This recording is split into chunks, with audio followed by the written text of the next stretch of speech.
It is one thing to accuse an official of IEBC of not conducting things properly.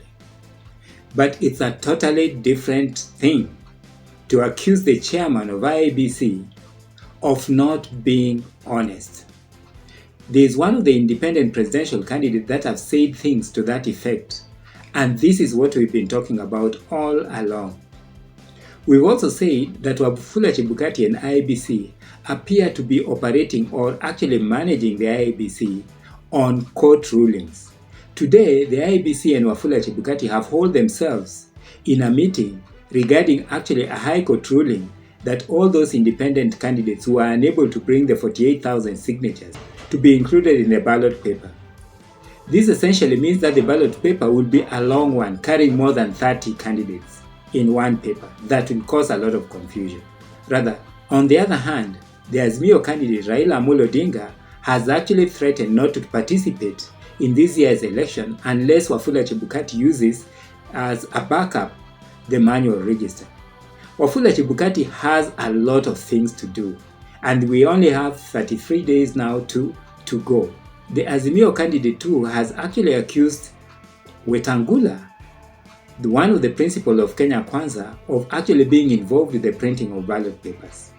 These elections should not be held unless there is a clear way forward on the voters register and on basically the issue relating to ballot printing. It doesn't matter how much has been paid to the Greek firm. The issue of Wetangula should be investigated. In fact, it should be investigated by DCI. Wafula Chebukati should come out openly and actually talk about Wetangula and those claims that are out there in the media. He should not hide. There's nowhere to hide. Wafula Chebukati should come and address those issues. I don't know why this one person, politicians have trusted him. He failed in 2013. He failed in 2017. And he's still the same guy who is going to handle this 2022. It doesn't make sense to me. I've always said that relying on SIM card technology to pull heavy data like photographs, biometrics, and everything is a problem.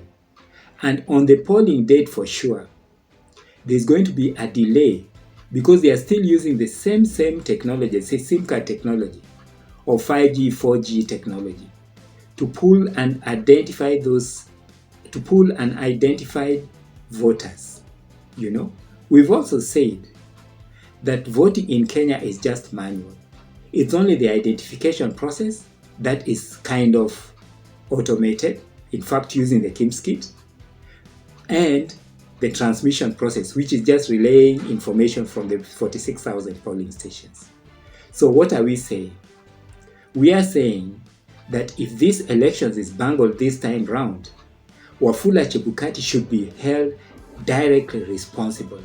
And moving forward, Wafula Chebukati should not head this election body.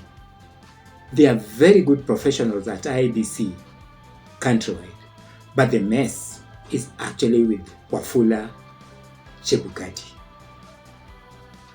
But what do you think? Should Raila Odinga boycott this year's elections if Wafula Chebukati does not follow the right thing? We suggest that Raila Odinga should not boycott elections, but should insist on these 6 points. Number 1, Raila Odinga and Azimio need to insist on a manual voter register as a backup. Number 2, Raila Odinga and Azimio should insist that the KIMS kit, the 46,000 of them, have only voters for the specific polling stations. Raila Odinga and Azimio should insist that the ballot papers, on top of the security features that are there, the ballot papers are numbered, pre-numbered, so that specific numbers can be assigned to specific polling stations. The IEBC should provide special pens for voters that they will only use inside the polling stations. The IT teams for Azimio and Kenya Kwanza should be there witnessing the issue of uploading of the electronic voters register, the National Electronic Voter Register containing 22 million voters, and the 46,000 or so KIMS kits. And those KIMS kits should be geofenced. And geofencing does not mean serializing or having them in polling stations. Geofencing here means having only voters of those specific polling stations. But Raila Odinga this time round, having come from the experience of 2017, should not boycott the elections.